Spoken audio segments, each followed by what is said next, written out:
Ajnanatimirandasya Jnanachanashalakaya Chakshurunmilitam Yena Tasmai Shri Gurave Namaha. Jai Gurudev. As it was not possible to do the Gita Satsang earlier on after evening prayers, it's now. Chapter 3, verse 2.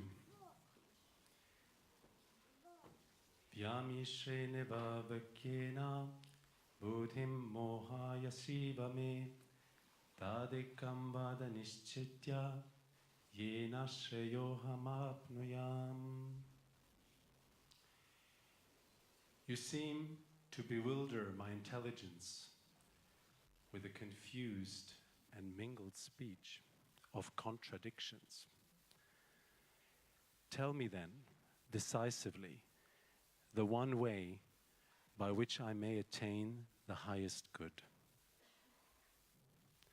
This is Arjuna talking to Krishna. So once again, he's confused. He already was confused earlier in chapter 2. And there will be many more times where he expresses confusion. Even though Krishna is clear, it's not that Krishna is saying something confusing. Maybe at times it's something. Ultimately, like Guruji said yesterday, the truth is simple. God is simple. Love is simple. Of course, behind that simplicity, there is a whole vast universe of complexity, but ultimately, the essence itself is simple. Like yesterday Guruji said, just chant the name of God, chant Vittala 10 minutes a day, spend 10 minutes with him in quality time. That's it. It's as simple as that. Don't complicate it. Like that, it's easy to reach the divine. Yet Arjuna asks, because Krishna was explaining to him in chapter 2, besides Sankhya, like discriminating between spirit and matter, between Purusha and Prakriti, he was starting to explain to him, start to introduce to him karma and jnana, action and knowledge. And he made statements that seem to suggest that knowledge is higher than action. It's something that he says. But Arjuna does not understand doesn't understand it in its fullness, in its context. Because Krishna is not saying stupid action is great. But if you combine action with knowledge, then it's great, actually superior to just knowledge, or we have to understand knowledge as the knowledge of realizing the self. So Arjuna is asking, like, which one is it? You seem to say things that are contradictory, that are confusing. And often the divine, we call this divine dichotomy, because the divine seems to suggest, and also the guru, or in this case, Krishna, seems to suggest it's both one and two. But the mind cannot handle that. We always want to know, is it this or is it that? Is it one or is it two? It can't be both. But from a divine perspective, it can be. Because the divine entails everything. Both one and two. Both good and bad. Both beautiful and ugly. We have to go beyond those seeming opposites and accept the fullness of life, the fullness of existence. And if we truly want everything, which is what we claim by being on the spiritual path, we want God, we want God's love, that is everything, then we have to go beyond everything. And ultimately, God, of course, cannot be understood, and neither can the Guru. So as much as we want to understand, as much as we want to box things, put them into categories, it won't be possible. For example, Guruji may say something to one person and say exactly the opposite to another person. So that for a normal mind, that seems like contradiction. But that's because we don't see the fullness. Or he may even tell you one thing today, and 1 year from now, the opposite. How does that make sense? Well, one explanation could be that circumstances have changed. That could well be. And if you had the full picture, it would make sense. But he may even, because you can never box him, you can never predict what he's going to do.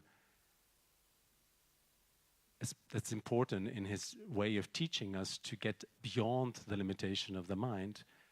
He may even do something that actually makes no sense. He may actually say something or suggest something that doesn't make sense or is even not true. But there he tests you and wants to see, how do you deal with that? How do you handle that? How do you react to maybe an unjust accusation that you did something that you did not do? Because the point is not whether you did it or not. The point is whether you want to be right and hold on to a seeming truth, a visible outside truth, over and above a higher truth, which is love. And whatever the Guru says, even if it's quote-unquote not true or a lie even, it's still a truth. It's the highest truth. Everything that he does and says is the highest truth. I experienced this once when I had a conflict with a brother of mine, and maybe superficially one could have concluded, as I did at that time, that I was right. But Guruji showed me nicely that the very fact that I tried to be right was wrong. So whether I was right or not was irrelevant, but wanting to be right is already going against the truth. It's not serving the highest good. It's not serving love. And the same, let's say, even with knowledge, like now that we, over the last years, where we have put more emphasis on going deeper into what can be referred to as knowledge, knowledge of the scriptures, knowledge of the Bhagavad Gita that we are talking about right now, and we understand how important it is. Yet, not too long ago, he seemed to suggest that it is not important. He almost ridiculed the attempt of wanting to read books that convey such knowledge, because he knows that it can easily make us proud. It can easily create the opposite result of what we're trying to achieve with this knowledge, which is to become more humble and to get to know the ultimate truth deeper. But if we use that knowledge to feed our pride and our ego, then that same knowledge can achieve exactly the opposite. So again, it very much depends on the circumstances, and it may seem contradictory that he says one thing one time and then the opposite another time. We have to always put it into context. And because the Guru cannot be understood, he's often also accused by people who lack that understanding. He's accused of things that are not true. But people judge him by their limited perspective, like they did many saints, like they did with Jesus at the time, like Krishna himself is being maybe judged by some as being a liar or being a thief or many other things, because what he does not make sense to the mind. And if we hold on to the mind, we're automatically wrong. Yet Arjuna, even though he's confused, he's still humble enough to sincerely ask for clarification.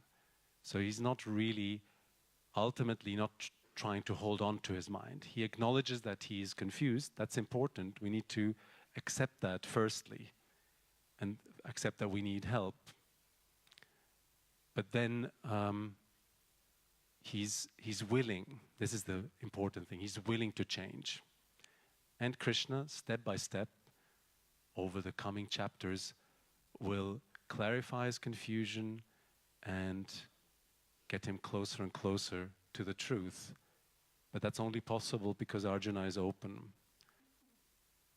And to conclude, when I think of this confusion that arises in the mind because of God's or Guru's mysterious ways, you know, they say that God works, or the Guru works in mysterious ways, which is so true. As I said earlier, you can never predict what he's going to do. Or like Guruji said earlier today in a satsang with a Czech group, you can never predict how God is going to come. He's not going to come the way you expect him. He's not going to do things the way you expect. He will always do the unexpected. And the moment you think you've figured him out, he will surprise you again, because he will play with you and from time to time show you that you cannot grasp him. You cannot... he once tried to explain the unexplainable to me. We were on a trip and he likened someone like Krishna, when Krishna acts, and I knew he was also talking about himself, but he doesn't normally talk about himself, so he will explain it with the example of Krishna. He said that it's like, imagine Krishna who holds the unlimited inside a seeming limited body, which is a mystery in and of itself, which we cannot comprehend as much as we try. When he makes a footstep or he acts, it's like putting a footstep into water. It's untraceable. You cannot find it afterwards. You cannot grasp it like that. So it's difficult for us, impossible for us to understand the Guru.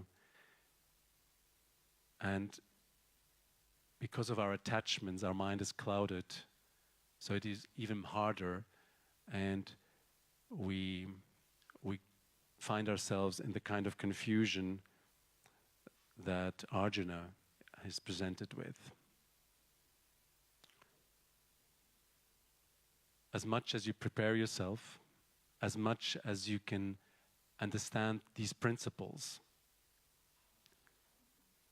he will always know how to test you, present a test to you, because it wouldn't be a test if you knew what he's going to do, and surprise you and expand the limitation of your mind till one day you can grasp the actual truth. Jai Gurudev.